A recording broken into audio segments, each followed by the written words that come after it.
اور تمہارے لیے اے پیغمبر یہ لوگ کسی غم کا باعث نہ ہو جو اس وقت کفر کی راہ میں بڑے سرگرم ہیں، یہ اللہ کو ہرگز کوئی نقصان نہ پہنچا سکیں گے۔ اللہ چاہتا ہے کہ آخرت میں ان کا کوئی حصہ نہ رکھے، یہ مجرم ہیں اور ان کے لیے وہاں ایک بڑا عذاب ہے۔ یہ حقیقت ہے کہ ایمان کو چھوڑ کر جن لوگوں نے بھی اپنے لیے کفر خریدا ہے وہ اللہ کو ہرگز کوئی نقصان نہ پہنچا سکیں گے، اور ان کے لیے اس نے بڑا دردناک عذاب تیار کر رکھا ہے۔ یہ ڈھیل جو ہم ان کو دے رہے ہیں، اس کو یہ منکر اپنے حق میں ہرگز کوئی بہتری کی چیز نہ سمجھیں۔ انہیں معلوم ہونا چاہیے کہ ان کو یہ ڈھیل ہم صرف اس لیے دے رہے ہیں کہ اپنے گناہوں میں کچھ اور اضافہ کر لیں، اس کے بعد انہیں ہمارے ہی پاس آنا ہے اور وہاں ایک سخت ذلیل کر دینے والی سزا ان کی منتظر ہے۔ اس جنگ کے موقع پر جو آزمائش پیش آئی ہے یہ اس کو سمجھ نہیں رہے۔ انہیں بتاؤ کہ اللہ یہ نہیں کر سکتا تھا کہ ناپاک کو پاک سے الگ کیے بغیر مسلمانوں کو اسی طرح چھوڑ دے جس طرح تم تھے، اور نہ یہ اللہ کا طریقہ ہے کہ تمہیں غیب پر مطلع کر دے اور ان کے دلوں کی حالت جان کر تم انہیں الگ الگ کر لو،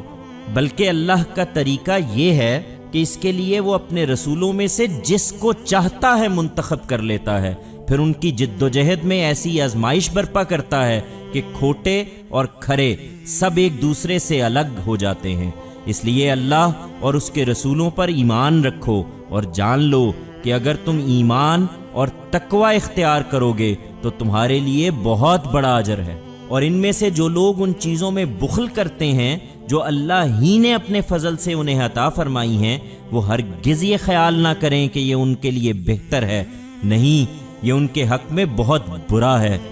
انہیں معلوم ہونا چاہیے کہ جس چیز پر انہوں نے بخل کیا ہے قیامت کے دن عنقریب اس کا طوق انہیں پہنایا جائے گا، اور معلوم ہونا چاہیے کہ زمین اور آسمانوں کی میراث اللہ ہی کے لیے ہے، اور جو کچھ تم کرتے ہو اللہ اسے جانتا ہے۔ اللہ نے ان لوگوں کی بات سن لی ہے جنہوں نے کہا ہے کہ اللہ محتاج ہے اور ہم غنی ہیں۔ ان کی یہ باتیں ہم لکھ رکھیں گے، اور ان کا پیغمبروں کو ناحق قتل کرنا بھی ہم نے لکھ رکھا ہے، اور فیصلے کے دن ان سے کہیں گے کہ اب چکھو آگ کا عذاب، یہ اسی کا بدلہ ہے جو تم نے اپنے ہاتھوں آگے بھیجا تھا، اور اس لیے ہے کہ اللہ اپنے بندوں پر ذرا بھی ظلم کرنے والا نہیں ہے۔ یہ لوگ جنہوں نے کہا ہے کہ اللہ نے ہمیں یہ ہدایت کر رکھی ہے کہ ہم کسی رسول کی بات اس وقت تک نہ مانیں گے جب تک وہ ہمارے سامنے ایسی قربانی پیش نہ کرے جسے آسمان سے اتر کر آگ کھا لے، ان سے کہو تمہارے پاس مجھ سے پہلے بہت سے رسول نہایت واضح نشانیاں لے کر آ چکے ہیں، اور وہ نشانی بھی لائے ہیں جس کے لیے تم کہہ رہے ہو، پھر تم نے ان کو قتل کیوں کر دیا اگر تم سچے ہو؟ اس لیے اے پیغمبر یہ تمہیں جھٹلاتے ہیں تو اس میں تعجب کی کیا بات ہے؟ بہت سے رسول تم سے پہلے بھی اسی طرح جھٹلائے گئے ہیں جو کھلی ہوئی نشانیاں اور صحیفے اور روشن کتاب لے کر آئے تھے۔ تم انتظار کرو اور یہ بھی انتظار کریں، ہر جان کو موت کا مزہ چکھنا ہے، اور تم کو تمہارا پورا پورا بدلہ تو قیامت کے دن ہی ملے گا۔ پھر جو دوزخ سے بچا لیا جائے اور جنت میں داخل کر دیا جائے وہی کامیاب ہے،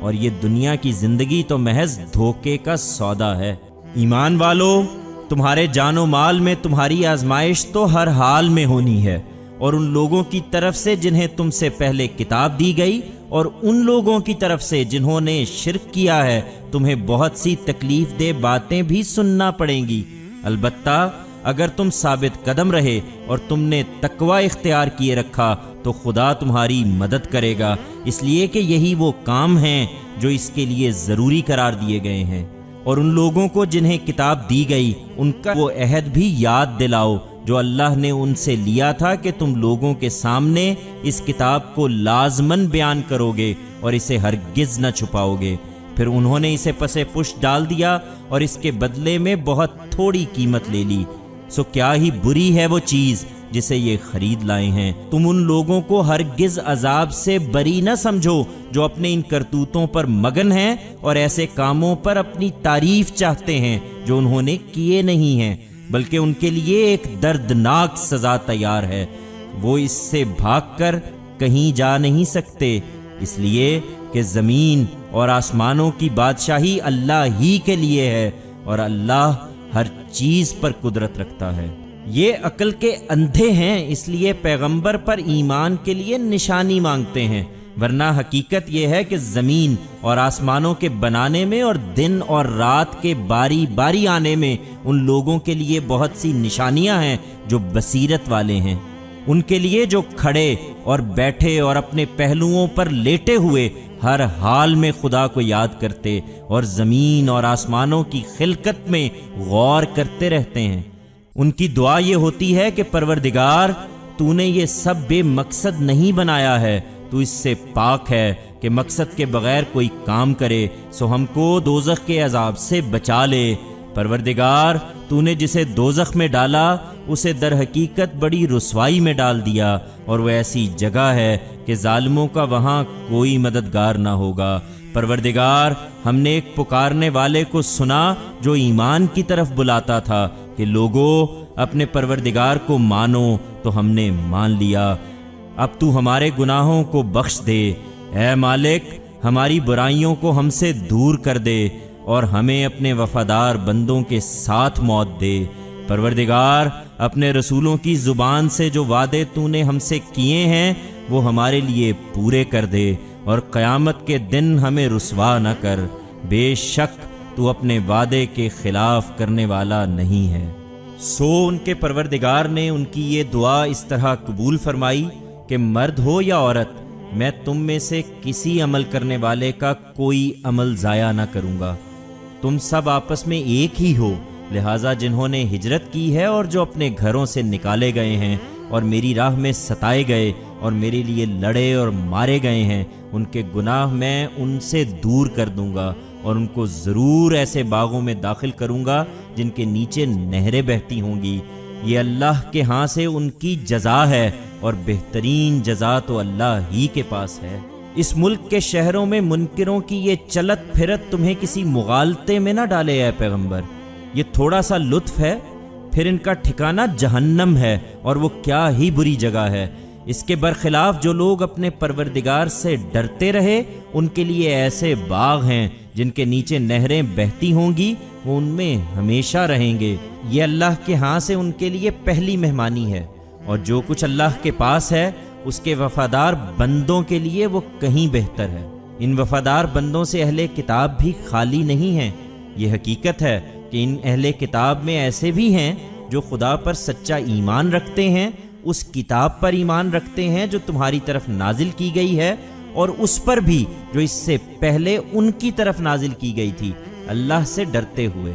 وہ اللہ کی آیتوں کو تھوڑی قیمت پر بیچ نہیں دیتے۔ یہی وہ لوگ ہیں جن کے لیے ان کا اجر ان کے پروردگار کے پاس ہے، وہ بہت جلد انہیں مل جائے گا، اس لیے کہ اللہ حساب چکانے میں دیر نہیں لگاتا۔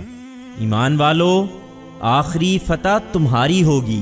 لیکن اس کے لیے ضروری ہے کہ صبر کرو۔ اپنے حریفوں کے مقابلے میں پامردی دکھاؤ، مقابلے کے لیے تیار رہو، اور تمام معاملات میں اللہ کا تقوی اختیار کرو تاکہ کامیاب رہو۔